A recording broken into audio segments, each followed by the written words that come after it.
Growing up on the west side of Chicago, Kina Collins saw her community heavily impacted by gun violence, failing healthcare systems, lack of economic opportunity, and closed neighborhood schools. She is a lifelong activist and nationally recognized gun violence prevention and healthcare advocate. With a proven track record of policymaking, coalition building, and collaborating with communities to improve public health and safety, Kina Collins is currently running for Congress and spoke with the Chicago Defender about what social justice looks like now and why it is time for the younger generation to take their place and lead the country to a more equitable society. I definitely wanted to have this conversation about what social justice looks like today. You know, we've talked, I recently had a conversation with a filmmaker who's a former ACLU attorney who has a documentary coming out tomorrow, no, the 14th, called Who We Are, What American Racism Really Looks Like. And it's an incredible documentary that was based on a TED Talk that he did, where he really breaks down how white supremacy, systemic racism is embedded into all these fabrics of American society. And one of the things we noticed was how much change has happened, but how much we're still right back where we were in our parents' and grandparents' age. We're still fighting for a voting rights bill. We're still fighting again. You know, it's actually kind of amazing when you see it in that scope. So I guess I'll start and ask you, what do you think social justice looks like today? Yeah, it's a great question. I think social justice looks like looking at all of these issues intersectionally. It's to say that we don't lead, single issue lives, and we don't have single issue problems. And so if we're talking about poverty, you can't talk about the poverty without talking about the economics behind it. And so to fast forward from the history of the civil rights all the way to now, I think social justice looks like multiracial, multi-generational efforts of communities pushing for that equity that we need to build here in the United States of America. And one of the things that you've been very vocal about is anti-violent, the laws that are affecting our city. What in particular can you do? What are some of the things that you want to do that really kind of bring this message home in a way that doesn't just sound like lip service? You know, we have right. Or we have a weekend of violence and everybody's up in arms, and then it seems to go by the wayside, and then here we go again. It's like the cycle. So what are some of the things that you want to do? Yep. So, I come from the space as an organizer. I come into the space of gun violence prevention as a survivor. I live in the South Austin community, which is one of the most heavily impacted communities on the west side of Chicago when it comes to gun violence. And, I started in this violence interruption space by witnessing a young person gunned down in my community and being able to identify the victim and the shooter. And that story is not unique. It's happening on the South Side. It's happening in Flint, Michigan. It's happening in Newtown, Connecticut, and Parkland, Florida. And so this is not just my story. The way I approach it is that this is our story. It is one of the greatest public health epidemics of our lifetime, and has been. It's funny that, we were talking about Dr. King and going into Dr. King Day, and he was a gun violence victim. He was gunned down. Malcolm X was gunned down. Medgar Evers was gunned down. This has been, an issue since the beginning and the inception of guns and the culture of guns being introduced to the United States of America. And so some of the things that I have focused on is, one, uplifting the work that community members have always done, that violence interruption work, de-escalating and stepping in between high potential shooters and those who have the high risk to be shot at, and mediating situations. And there was a model for that called Cure Violence that was actually started here in the city of Chicago.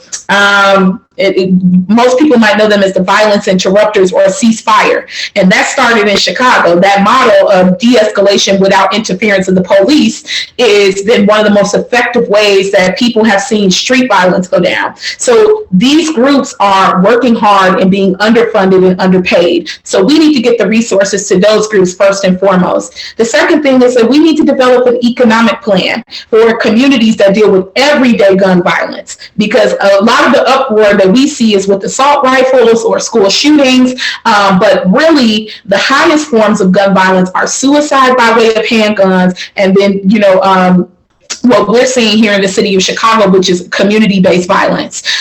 We know that this violence, the root cause of it is poverty. And so if we are coming up with ways to get people access to the resources they need, mental health facilities, quality education, high-paying jobs with benefits, the ability to build out an infrastructure for these communities and to beautify. We're talking about simply just giving us the ability to beautify our communities, holding banks accountable for leaving buildings abandoned that they own, is a part of that plan. And then finally, the last thing is holding gun manufacturers and gun shops accountable, because 60% of the guns, illegal guns recovered by Chicago Police Department, are coming from out of state. We don't have a single gun shop in the city of Chicago. And so when we look at that 60%, 3 states are actually the most highly trafficked gun states in Illinois, which is Wisconsin, Indiana, and Mississippi.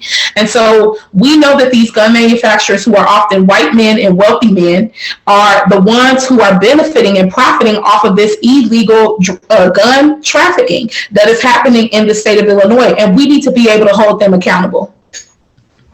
It's so ironic, because what you're talking about literally aligns with one of the speeches that Dr. King gave, where he talked about how easy it is to make a change in a law or such and such, but when it comes to putting money and investing into the root causes of violence, inequity, crime, then everybody doesn't have anything to say. Hands up. We don't know what to do. It's ironic that here we are, how many decades later, still fighting and advocating for the same benefits.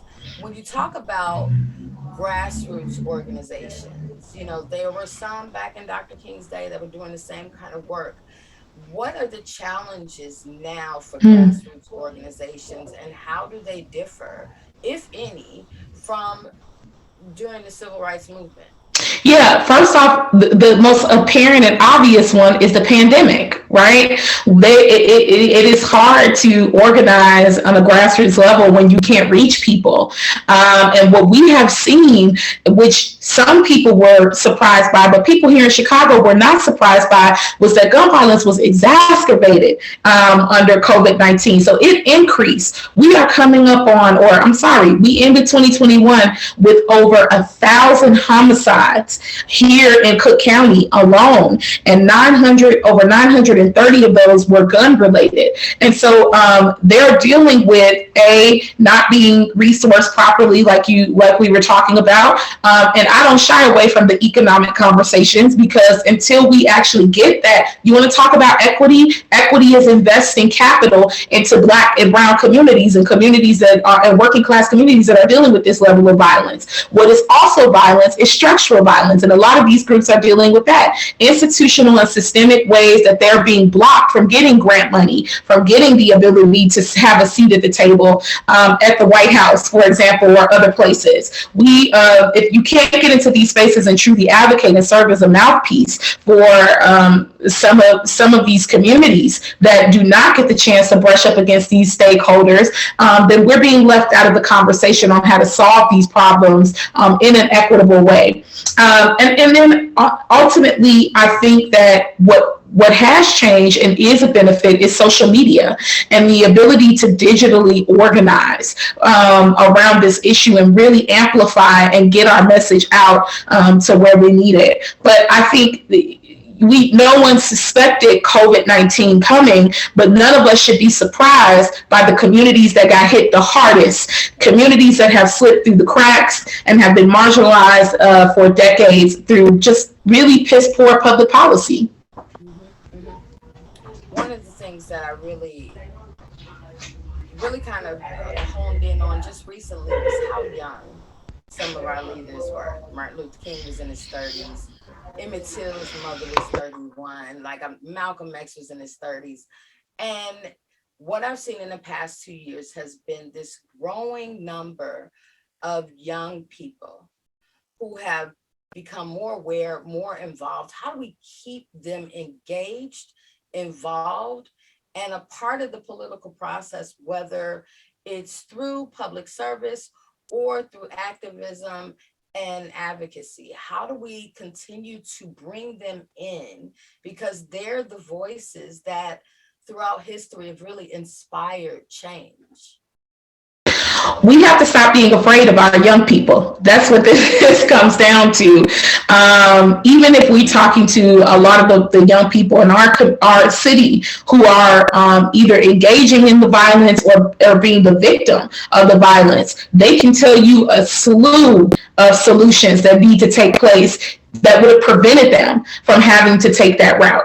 And so we have to stop being afraid and invite young people to the table. We have to run young people. We have to have our elders have the courage to step up by stepping back and letting young people lead in a lot of these situations. And so the way that we keep them engaged is that we're talking about the issues that are important to them in an authentic way. We're creating avenues for them to have leadership and participate in leadership, and we're tapping into that leadership ability. And we're also propping up leaders who look like them, right? Who are experiencing those everyday struggles that they're also experiencing. And so it's not just having them do the work, but it's actually having our elders also having the boldness to let us lead in these situations. Let us talk, about these solutions that we want to see. And so, I think there have been in the last decade just these different opportunities, from Women's March to Black Lives Matter to the reemergence of the environmental justice fight and ending environmental racism, where we are seeing young people, they're not asking for permission to lead, they're taking that opportunity to lead. And so we keep them engaged by making them feel like we hear them, we see them, and we're going to listen to them. I've noticed that shift as well as you look at what Congress looks like. And there's this increasing divide between the elders and the young. And the voices are sounding very different, even though they're part of the same political party.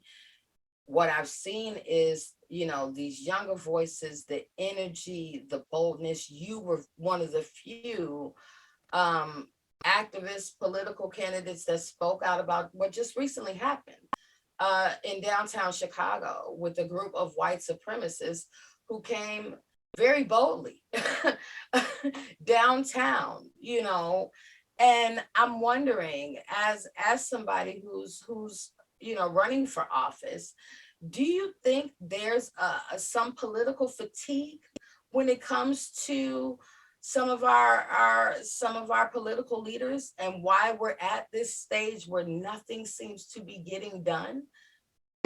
Yes, that's my short answer. Is that yes, I think we don't give short shrift to years served. There's an honor to that. There's a wisdom that comes with the ability to have sustained and stayed in the political structure for a long time. But I think what's lacking is the political instinct and the instinct in general of when to sit down and to let others come in. And right now, the moment that we are in is that the GOP is not the GOP of the 90s. These are not Republicans of the 90s. These are fascists. And this isn't a dog whistle, this is a bullhorn. And they are saying very clearly that we do not accept the browning of America. We do not accept that the census, the data has showed us that the United States of America is becoming more racially ambiguous in a lot of ways with biracial and mixed people, but also with a growing Latino population, and that they should have a seat at the table. And because that is not being accepted, we are seeing essentially a white lash from some of these elected officials, people of power who have governing powers that are condoning this behavior, and they are bringing it to the grassroots. And so I think that the way, Dr. King said that. He says you don't drive out hate with more hate. You drive it out with love. You don't drive out the darkness with more darkness. You drive it out with light. And what a lot of young candidates and young people who are being elected is we're being those torchbearers of light and truth, and we're putting the mirror up to the face of democracy and saying there are cracks in the shield, and we're trying to fill in those cracks to preserve democracy. And so I do think it's fatigue. I also just think that some of our political leaders are thinking that the tactics that they used 20 and 30 years ago is going to work. And what we're seeing as young people, we're seeing what's happening on social media. We're seeing what is happening all across the globe with the rise of anti-Semitism, Islamophobia, hate crimes against different racial and ethnic groups, and we're pushing back on that. And so I feel optimistic because as much hate as we have seen where it's hid, we're seeing just as equally as much energy for the pushback. And so for me, as a Democratic candidate running as a Democrat, I want to see us create a strategy where we really are who we say we are, not just sticking our political flag in the ground, but we're fighting for these marginalized communities, and we're making sure that we're serving as a mouthpiece for that. And I think that's the part that I think so many people who have grown tired or weary of politics, that has been the thing. We see the GOP coming very hard, very bold, very loud, very unapologetic. And we're seeing some in the Democratic Party, but that unified kind of push, aggressive push to those ideals and those ideologies has just been kind of wishy-washy, and people get, disillusioned by it. So I am looking forward to, a resurgence of that, and of people being bold. Well, yeah, and I think, and that's a really great point, Danielle, right? That you can't expect people to be incentivized to come out and fight for democracy when you run on one thing and then you do a complete other. My litmus test for leadership is very simple. I listen to what you say and then I watch what you do. And if what you say and what you do doesn't align, then we need new leadership. And so the lines have been drawn very clear in the sand. These white supremacist groups and these thugs that took on the Capitol on January 6th, they let us know that they are willing to shed blood, kill law enforcement, do whatever they can to topple over our democracy, which is extremely fragile. And so we have to fight with what Dr. King said.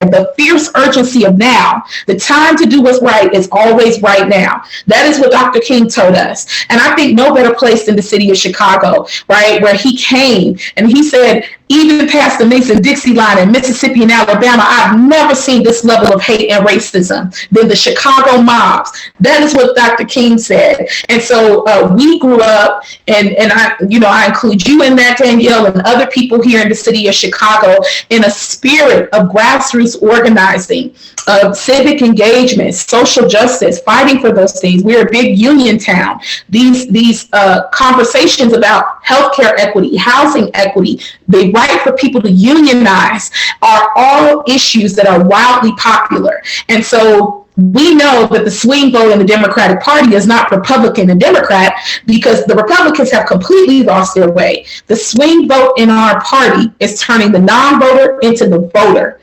And the way that we do that is we need to start representing and meaning what we say. So thank you again for speaking with me. Thank you so much. Such an honor. Thank you. I'm so proud and happy about this project that you're putting together and the promotion. Please keep doing what you're doing. We need to continue to fortify Black media in Chicago. That's an important conversation. That's for the culture. You're doing what this is for the culture. So, I'm trying my best. all right. Well, we'll keep you posted. Thanks. All right. Take care. All right. Bye.